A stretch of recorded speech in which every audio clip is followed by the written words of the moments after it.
Y me da mucho gusto saludar a Marco Oviedo, estratega para América Latina de XP Investments. Querido Marco, ¿cómo estás? Buenos días.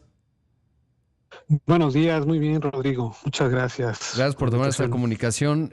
Oye, leía con mucha atención la columna que escribías, bueno, pieza de opinión en Arena Pública, en donde decías, bueno, pues ya se han ido corrigiendo las proyecciones de crecimiento, sobre todo porque, pues muy al principio parecía obvia una recesión, hoy no tanto. Me sorprendió el dato del IGAI de abril, hace un rato también lo comentaba con Roberto.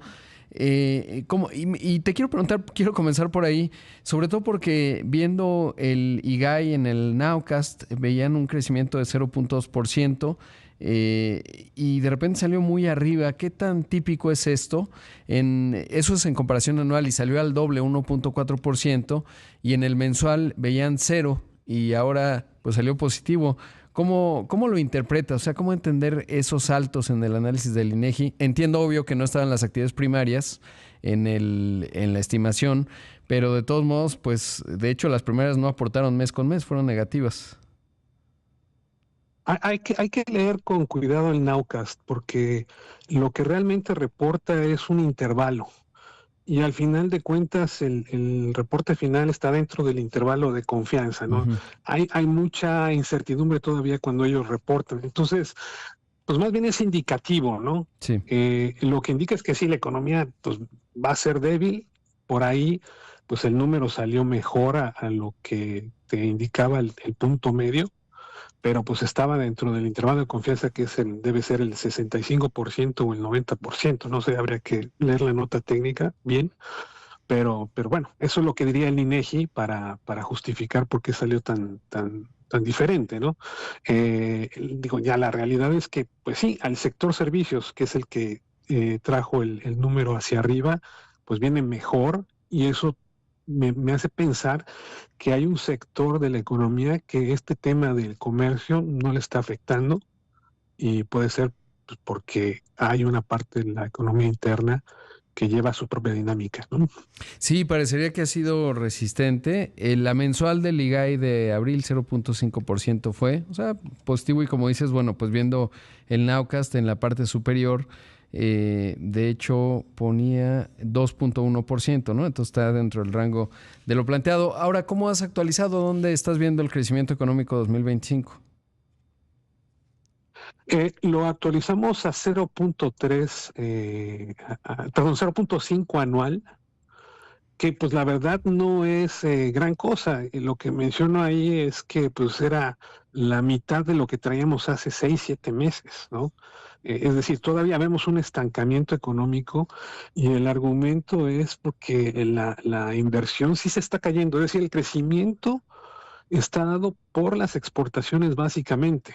Y quizá por eso los servicios vienen bien, que está relacionado con esta actividad de que se aceleró por exportar lo más posible antes de que pegara los aranceles o quizá alguna otra cosa que afecte el comercio exterior.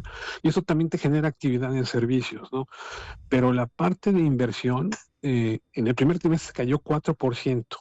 Y como menciono ahí en mi artículo, para abril se ve mal y en mayo el único indicador que nos puede dar una idea que es la parte de importaciones de capital se cayó Ujú. 1.8. Entonces, esa parte yo creo que sí va a pegar en el resto del año y por eso yo veo, digamos, no siendo tan negativo, un estancamiento todavía muy evidente en el tercer trimestre y quizá haya una recuperación en el cuarto trimestre. Pero con todo eso, pues sí sería un crecimiento de 0.5 anual. Claro. ¿Y cómo estás viendo el 2026? Porque algo interesante, por ejemplo, en la proyección en el informe trimestral de inflación del Banco de México, sí que me llamó la atención, bajó la proyección 2026 de 1.8 a 0.9%, a la mitad. Y si vemos otras proyecciones, la del FMI, etcétera, pues se ve debilidad todavía en el 2026. No negativo, pero débil, ¿no? Es decir, no estamos hablando de la típica caída en B, o en este caso, bueno, sí es caída, pero no entra a resultado negativo. Pero ¿cómo estás viendo el 2026? Sí, bueno, ahí me gusta decir que es pronósticos ficción, porque la Sí. incertidumbre es todavía mayor. Y si te fijas, muchos coincidimos en el número, porque seguramente todos volvemos a la media. Yo incorporo un poco los crecimientos promedio en los siguientes trimestres y me das 1.1, que es muy cercano al 0.8 que trae el banco y quizá, no sé, otras instituciones traen 1.2, el consenso creo que anda en 1.5. Depende qué tan optimista te creas que venga la recuperación hacia el promedio del crecimiento observado en los últimos años, es como te da ese 2026. Pero, digamos, la historia detrás de eso es que ya no hay más choques, el crecimiento de la economía mexicana viene a su crecimiento promedio, que tampoco es gran cosa, pero sería entre el, digamos, el más pesimista, 0.8, y el más optimista, quizá 1.6 o 1.7, ¿no? Claro. Ahora, hay dos riesgos externos que se pueden materializar en el tercer, cuarto trimestre de este año. Uno, pues, qué tan rápido avancemos en la negociación del TEMEC. Sobre todo, bueno, no creo que la cerremos este mismo año, pero pues ya ha dicho el secretario de Economía que será a finales de septiembre, principios de octubre. O sea, me parece casi lógico que vamos a ver algunos mensajes muy disruptivos de Donald Trump, como ha ocurrido con Canadá. En el caso de nosotros me preocupa como punto de fragilidad los temas de seguridad, es decir, lo que le exigen a México, el margen de maniobra que tiene el gobierno para dar esos entregables y si está en el interés nacional, etcétera. Y eso, bueno, pues creo que puede generar pues mucha incertidumbre, muy coyuntural y muy de corto plazo, pero finalmente pues es un factor, ¿no? Si avanzase rápido, pues qué buena noticia. Y el otro factor externo es pues que Estados Unidos realmente hoy no lo vemos, no necesariamente se ve, pero entra en un proceso de desaceleración importante como consecuencia de la incertidumbre, porque ya también la inversión está cayendo y por supuesto de la inflación, ¿no? Dependiendo del efecto y cómo queden los aranceles. Efectivamente, yo creo que la pregunta es esa, si el gobierno mexicano va a lograr con éxito que las negociaciones inicien en el tercer o cuarto trimestre y que al final se llegue a un acuerdo en algún punto del próximo año. Pero como bien dices, en la administración de Trump está mezclando todo, y si el gobierno falla en entregar resultados en la parte de seguridad e incluso se meten estas cosas que, como hemos visto, ¿no? Que ya está involucrando dudas sobre el sector financiero, que mermen todavía la confianza en el país y que hagan que incluso inversiones se pospongan aún más, pues sí, el riesgo al crecimiento es todavía mayor, ¿no? Eh, yo creo que en la medida que las autoridades vean que esto ya está mordiendo, pues probablemente aceleren y entreguen más rápido, ¿no? Claro. Marco, debo hacer un corte, pero te pido la bondad de tu tiempo para ver también los factores domésticos en términos de las reformas, particularmente la del Poder Judicial, que tanto eso también refleja lo que ya mencionabas, una caída en la inversión, independientemente de la incertidumbre vinculada a Estados Unidos. Punto número uno. Y bueno, el fin de semana ya se aprobaron, todavía hay que digerirlas, la de Telecom y competencia, que no creo que esas vayan a ser tan disruptivas, y política monetaria, que siempre es un gozo hablar contigo de ello, pero vamos a un corte y volvemos. Esto es Imal, le agradezco a Marco Oviedo, estratega para América Latina de XP Investments, que nos haya aguantado en el corte. Marco, ¿qué tanto el tema o cómo se puede analizar desde pues las proyecciones que tú ves, el análisis que haces, el tema de la reforma al Poder Judicial particularmente, porque sí que es un factor menos visible de repente, menos evidente, pero claramente tiene un impacto inhibitorio de la inversión? Platicando, digamos, fuera del aire, pues obviamente el tema de los impuestos es fundamental, porque pues se ve difícil a la interpretación que haga el SAT ganarle, ¿no? Como ha ocurrido en varios casos. Pero ¿cómo lo estás viendo? ¿Sí ves un impacto o es intangible todavía en el análisis económico que haces? Es difícil de distinguir qué parte es lo que está afectando. Seguramente ya está afectando. Quizá parte de la caída que estamos viendo en la inversión y algo de la actividad tendrá que ver con ello, porque de lo que he escuchado, digamos, ya evidencia anecdótica, es de que algunas empresas pues están preocupadas de cómo van a dirimir los nuevos jueces en cuestiones donde no tienen experiencia alguna, ¿no? Y eso sin duda, pues yo no sé si estaban planeando invertir una cantidad este año, a lo mejor van a invertir la mitad porque el riesgo ya es mayor. Y por otro lado, también lo que he escuchado es que pues las empresas van a tratar de evitar irse a juicio y arreglar entre particulares cualquier problema, ¿no? Entonces, eh, la verdad, esta reforma pues es algo nuevo, nunca lo hemos visto en otros países, digamos, de la magnitud como la que se hizo en México. Con gente sin experiencia. Entonces, la verdad va a ser una cosa que iremos observando a través de los meses, ¿no? Y habrá que ver también cómo juega esto en la negociación del TEMEC, porque sin duda afectará otras cosas, sobre todo, por ejemplo, en derecho laboral, donde hay cosas muy específicas que México tiene que cumplir. Entonces, ahorita, digamos, en términos de los pronósticos, pues no abona a que sigamos, a que tengamos, por ejemplo, una recuperación más optimista hacia 2026, por ejemplo. Claro.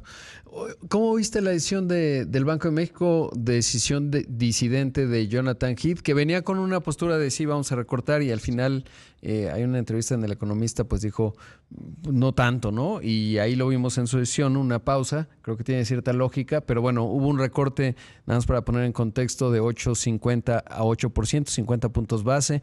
4 de los 5 miembros de la Junta de Gobierno votaron a favor de recortar. ¿Cómo viste la decisión?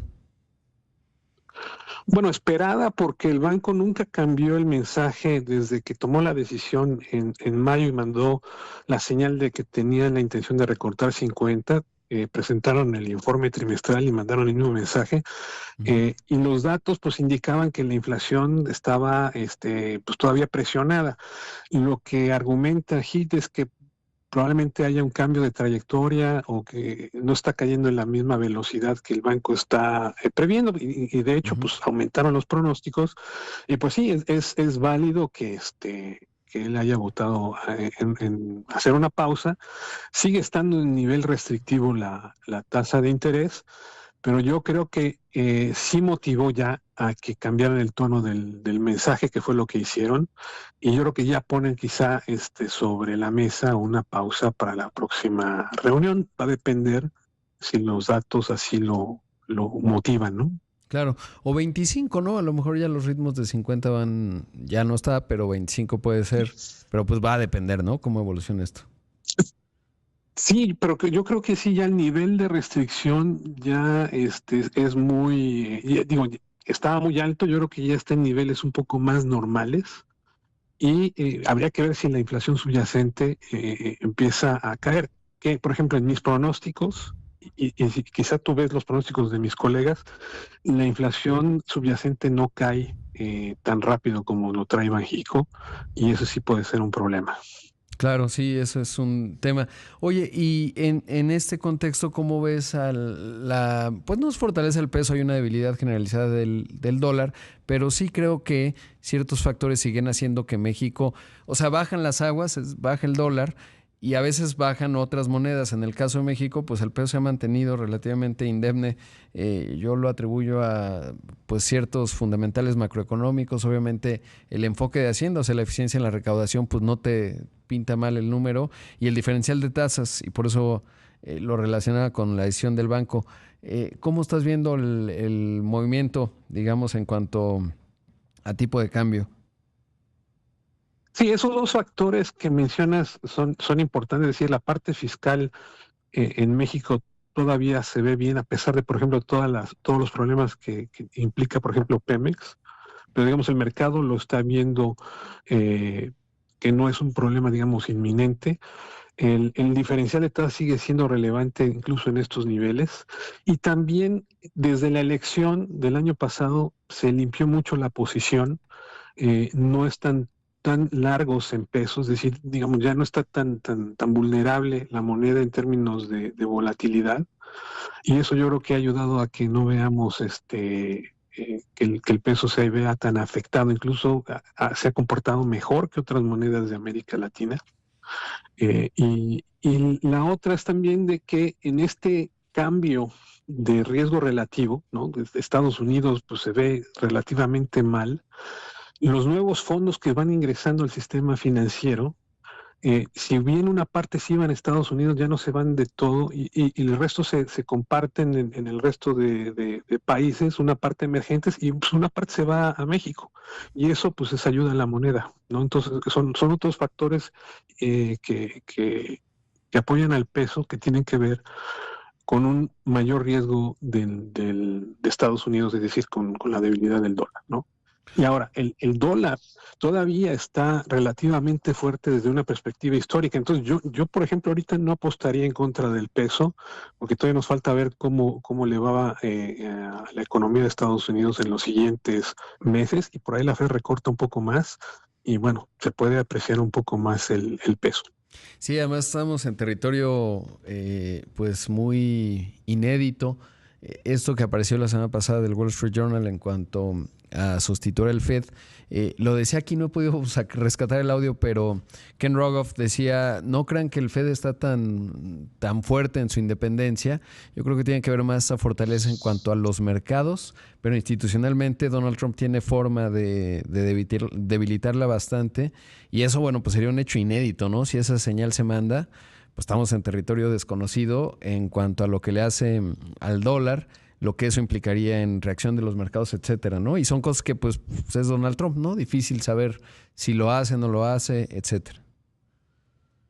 Pues ya estamos viendo algunos miembros del board, hablando ya de recortes, es decir, está metiendo presión quizá a través de otros canales que le pueden meter presión a Powell. Y ya claramente le dijo que no le iba a renovar el mandato como presidente. Entonces yo creo que sí, ya podemos esperar que en algún momento empiecen a recortar. No necesariamente esta semana, pero pues va a depender también si los datos de empleo, por ejemplo, también tenemos empleo en Estados Unidos esta semana, y si salen débiles, pues eso ayudaría también a que el board pues empiece a hablar de recortes y le quiten algo de presión. Claro. Pues Marco, siempre un gusto platicar contigo. Luego hablamos de Brasil y otras partes de América Latina que también observas, pero ahora ya se acabó el tiempo. Te agradezco mucho como siempre.